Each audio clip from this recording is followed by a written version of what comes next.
Estamos apresentando Especial Memórias de Abrantes. Pedofilia não é brincadeira, é crime. A maioria dos pedófilos é composta de homens. Como tem desejo sexual quase exclusivo por crianças e adolescentes, ele age de forma sedutora, conquistando a confiança deles. Há pedófilos que não fazem contato pessoal, embora o desejo exista. Fique atento. Internet Segura é mais que um jogo. É a sua vida. Uma campanha da Polícia Federal e Câmara dos Deputados.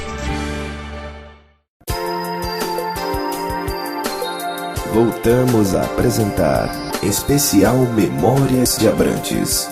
Você tem ideia de como era a Vila de Abrantes na década de 40? O repórter Ezequiel Nazaré encontrou seu Salles, um senhor de 83 anos, nascido e criado em Vila de Abrantes. Ele quem vai ajudar a contar como era o local na época de sua juventude.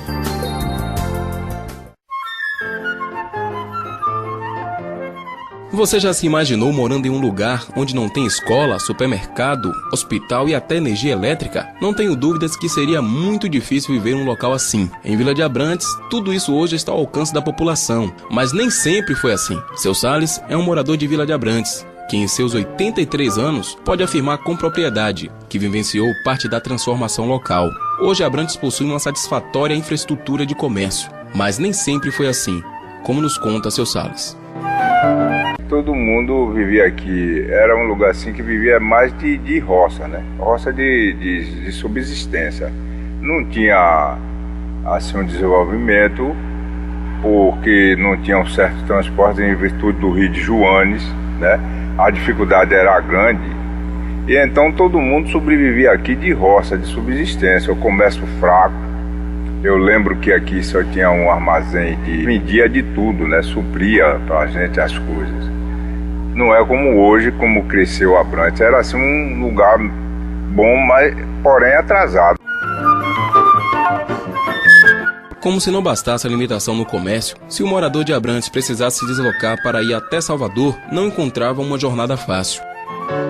Deslocar para Salvador, como? O ponto mais fácil de ir, às vezes, era Parafuso, porque existia o trem, o pirulito, se deslocava Parafuso. Como também, se até quando morria uma pessoa, a gente ia comprar, lembro que a gente ia comprar um caixão em Parafuso para trazer para enterrar. Mas, com o passar dos anos, Vila de Abrantes começa a se desenvolver, como nos conta o Sr. Salles. Aqui só desenvolveu um pouco na década de 50, quando chegou a imigração italiana, juntamente com polonês e japonês, também com alguns brasileiros, que começou a desenvolver essa parte já de agricultura com maior porte.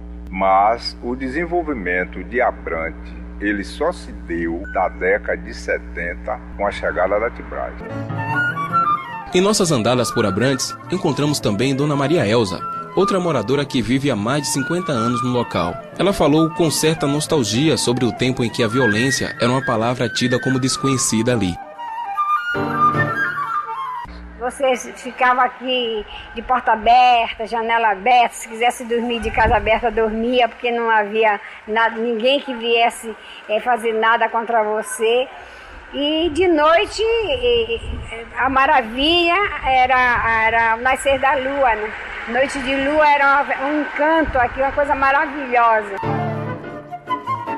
Dona Maria Elza também falou sobre a Igreja do Divino Espírito Santo, símbolo de Vila de Abrantes. Para construir essa igreja, que já está com 450 anos, né? E de pedra e óleo de baleia. As características continuam próprias de início. Somente a pintura interna e externa, mas todo o formato dela é ainda de quando foram feitas pelos jesuítas. Como qualquer outro lugar que passa por transformações, principalmente no aumento da população, Vila de Abrantes tem muito que melhorar, mas nem mesmo as suas deficiências ofuscam a beleza singular que ela traz. Ezequiel Nazaré, para o especial de rádio Memórias de Abrantes.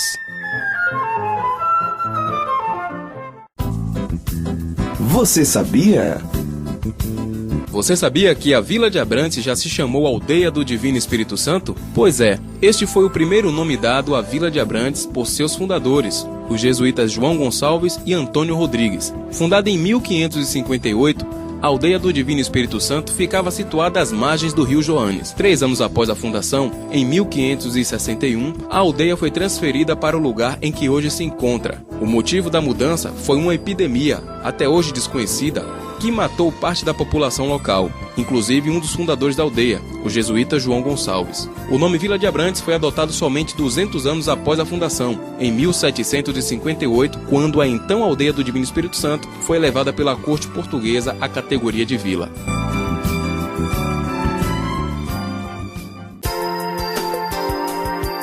Agora você fica com a primeira parte da radionovela A Índia e o Capitão.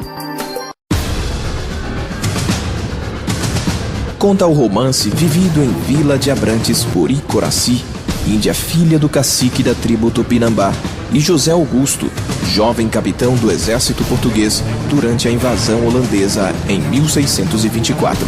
O capitão, sendo o único sobrevivente de um naufrágio, é encontrado por Icoraci.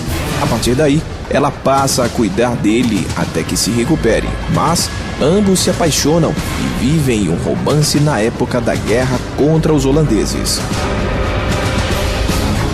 O capitão também conquista a confiança dos índios tupinambás.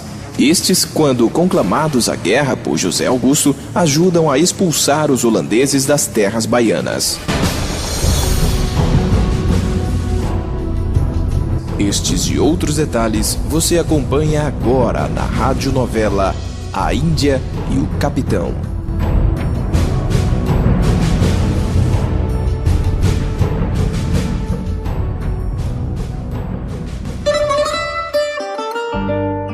Era o ano de 1564. A notícia de que as tropas holandesas haviam invadido Salvador chegaram aos ouvidos do rei de Portugal.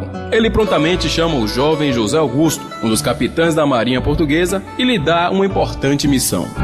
Majestade, mandou chamar-me? Sim, capitão. As notícias chegadas da colônia brasileira não são as melhores. Mas o que houve, Majestade? Acabei de saber que os holandeses invadiram Salvador e que fizeram cativo o governador. Preciso que você vá para lá imediatamente liderar as forças de resistência e expulse os malditos holandeses o mais rápido possível. Como queira, Majestade. Unirei meus homens e partiremos ainda hoje para o Brasil. Conforme havia falado ao rei, o capitão reuniu seus homens e partiu em um navio rumo ao Brasil. Após 40 longos dias de viagem, seus marinheiros avistaram a costa baiana, mas o que eles não contavam era em se deparar com um navio de guerra holandês. Capitão, navio inimigo de bordo!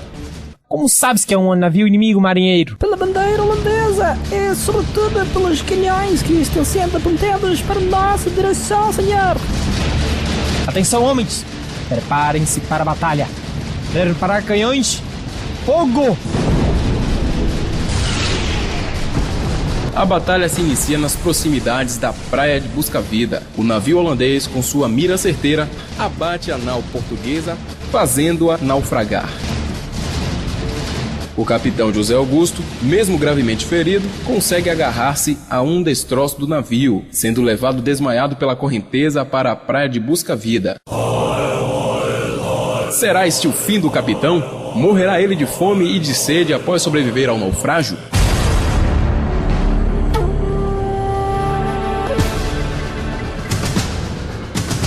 A Índia e o Capitão.